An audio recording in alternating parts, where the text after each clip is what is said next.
Okay, clearly we need to set some rules. Rule number 1. You will not touch anything. What about the floor? Yes, you may touch the floor.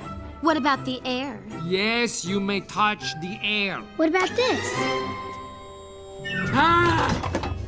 Where did you get that? Found it. Okay, rule number 2, you will not bother me while I'm working. Rule number 3, you will not or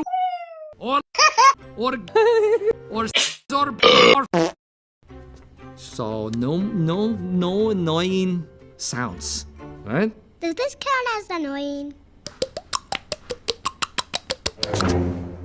Very